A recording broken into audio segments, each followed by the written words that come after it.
ពិតជាពស់ប្រកាន់សច្ចៈមែនណាពូខ្ញុំក៏គិតអញ្ចឹងដែរព្រោះឯងគឺជាពស់ដែលស្លូតតាំងតែពីតូចមកជឿខ្ញុំចោះពូខ្ញុំមិនបានសម្លាប់សត្វរបស់អ្នកភូមិនិងអាពើទេហើយខ្ញុំក៏មិនដឹងថាអាពើវាបាត់ទៅណាដែរខ្ញុំជឿឯងចោះតែអ្នកភូមិគេមិនជឿឯងនោះទេណាតាមតែពួកគេទៅចោះពូខ្ញុំមិនថាអីទេបើអញ្ចឹងខ្ញុំបញ្ញាប់ទៅវិញហើយណាខ្ញុំបញ្ញាប់ទៅផ្ទះលោកមេភូមិនៅផ្ទះមេភូមិលោកបងមេភូមិជួយខ្ញុំផងទៅ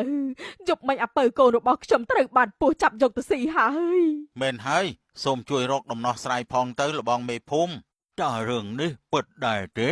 ពិតជាមានពស់យក្សស៊ីអាពៅមែនអីខ្ញុំមិនបានឃើញច្បាស់នឹងភ្នែកទេប៉ុន្តែខ្ញុំច្បាស់ណាស់ថាមុខជាពស់មិនខានទេព្រោះសត្វស្រុកសុទ្ធតែមានស្នាមឈាមដូចគ្នាឥឡូវគិតអញ្ចេះចុះអ្នកទាំងអស់គ្នាអាចដាក់សត្វយកមកធ្វើជាធ្នាក់ហើយជីកដៅបើពស់នោះឃើញសត្វកាលណាវានឹងលូនចូលទៅស៊ីហើយវានឹងធ្លាក់ចូលក្នុងដៅមិនខាន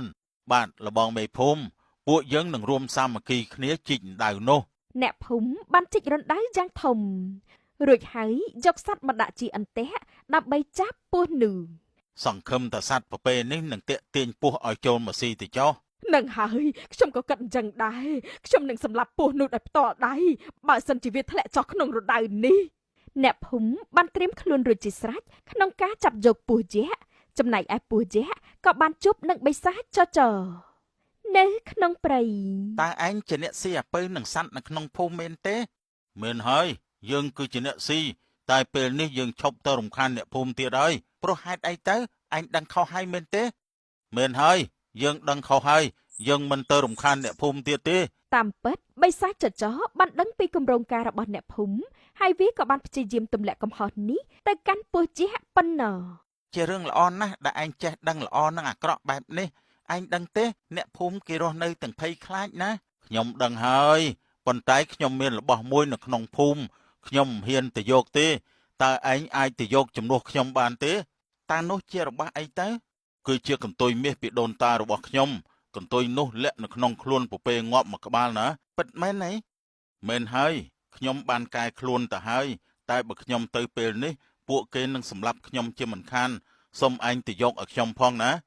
តែបើខ្ញុំទៅមុខជាមានគ្រោះថ្នាក់ជាមិនខានទេមិនអីទេព្រោះគ្រប់គ្នាគេគិតថាឯងជាពស់តាំងសិលគេមិនសម្លាប់ឯងទេបាញ់អញ្ចឹងខ្ញុំនឹងទៅយកកន្ទុយនោះឲ្យឯងវិញចុះពស់យក្សហេតុតែជាសត្វមានអ្នកតាកាន់មានសិលទើបមានក្តីមេត្តាជួយដល់បិសាចចចគ្រានោះវាក៏បានលូនចេញទៅយកកន្ទុយចចនៅក្នុងភូមិពស់យក្សនេះវាល្ងងណាស់ចាំមើលចុះអ្នកភូមិនឹងសម្លាប់វាចោលហើយឆ្លៀតឱកាសនោះយើងនឹងទៅស៊ីអ្នកស្រុកម្ដងទៀតពស់យក្សកាន់សិលមិនដឹងទេថានេះគឺជាល្បិចបិសាចចតាមពិតវាគ្មានកន្ទុយមាសនោះឡើយនៅតាមផ្លូវចៅពស់តើចៅកំពុងទៅណាហ្នឹងលោកតាចៅកំពុងទៅយកកន្ទុយចចកនៅក្នុងភូមិហ្នឹងណាលោកតាតើបិសាចចចវាភ្លេចកន្ទុយមាសនៅក្នុងភូ